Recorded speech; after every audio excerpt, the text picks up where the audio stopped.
guerra que ele nos fala é a guerra em relação a nos olharmos, a dizermos: eu quero romper hoje, eu quero deixar o homem velho, eu quero deixar o homem antigo.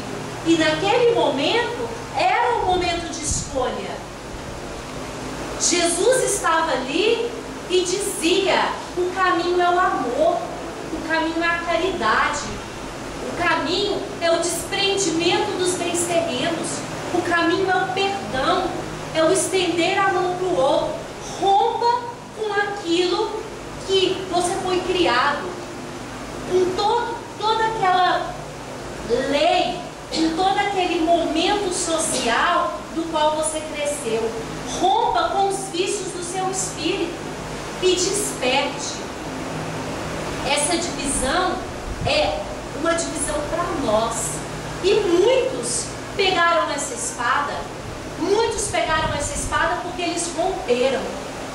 Eles travaram a guerra consigo mesmo, travaram o que sabiam com os ensinamentos que estavam chegando agora e entenderam que realmente esses ensinamentos de amor eram os ensinamentos que deveriam ser seguidos, e seguiram Jesus. Eles tomaram essa espada simbólica, esse momento de decidir, e foram os que foram perseguidos, jogados aos leões, queimados, espancados, expulsos. A escória, que depois deixam-se de chamar caminheiro, e trazido ainda por Paulo de Tarso a sugestão de que, se somos seguidores de Jesus Cristo, nos intitulamos cristãos. E foi a primeira perseguição religiosa daqueles que se assumiram, daqueles que poderiam tremer de medo ante o que iriam encontrar naquelas arenas, mas ficavam firmes no seu propósito de testemunhar a fé em Jesus. Então, a estranha moral, essas 4 passagens trazidas por Jesus, não nos é nada estranha, porque elas nos remetem, e até hoje, há mais de 2000 anos, a coisas que nós ainda não conseguimos deixar. Quantas vezes nós conseguimos deixar o calor do nosso lar, o nosso sofá, nossa TV, nossa cama, aquele aconchego familiar, e ir fazer uma visita a um hospital, e ir trabalhar com uma criança doente, ou prestar assistência junto à casa que eu frequento? O nosso lar ainda é soberano na questão de nos acomodarmos, mas Jesus nos trouxe que o lar deveria ser a nossa escola, o nosso local de aprendizado. O nosso lar não é a zona de conforto, não é um lugar que a gente tem que estar em conforto, mas o nosso lar é o lugar que nós devemos exercitar o perdão, a caridade, a tolerância. É essa luta interna conosco mesmo.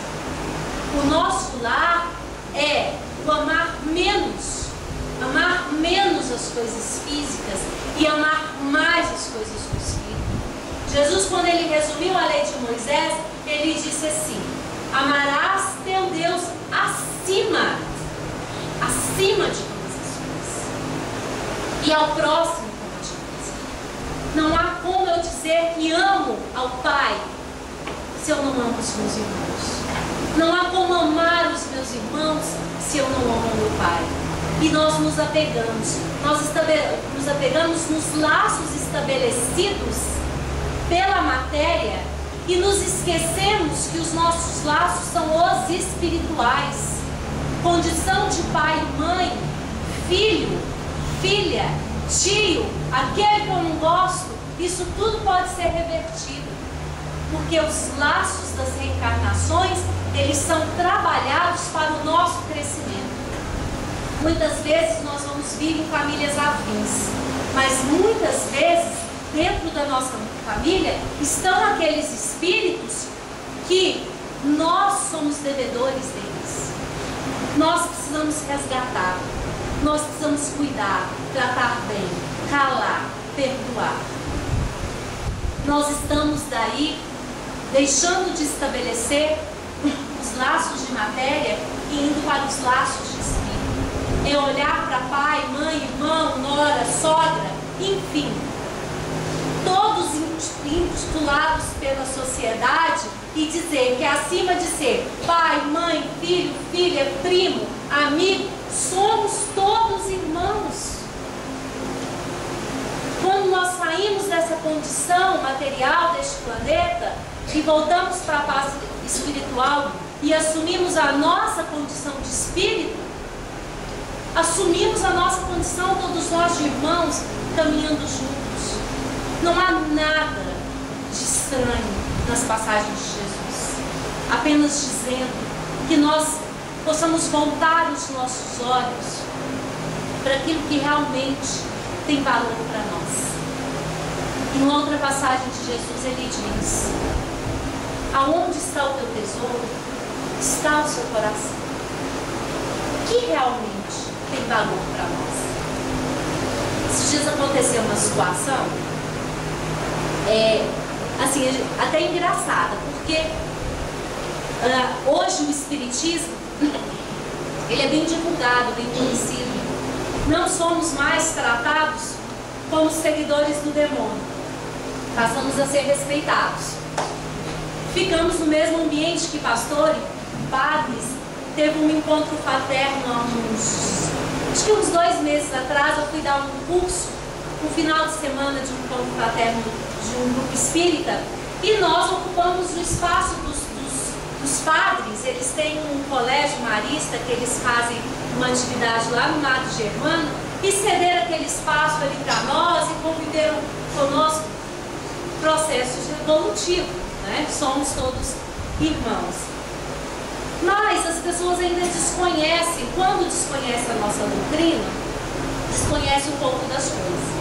E o rapaz, a cachorrinha morreu.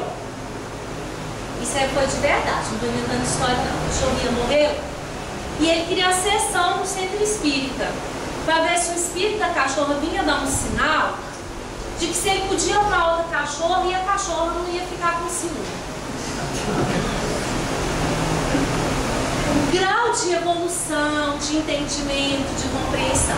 Jesus diz: conheceis a verdade e a verdade vos libertará. Graças a Deus que nós já estamos libertos de algumas amarras. Temos tantas outras para nos libertar. Mas outros ainda apegados àquilo que o ser significa enquanto momento de matéria.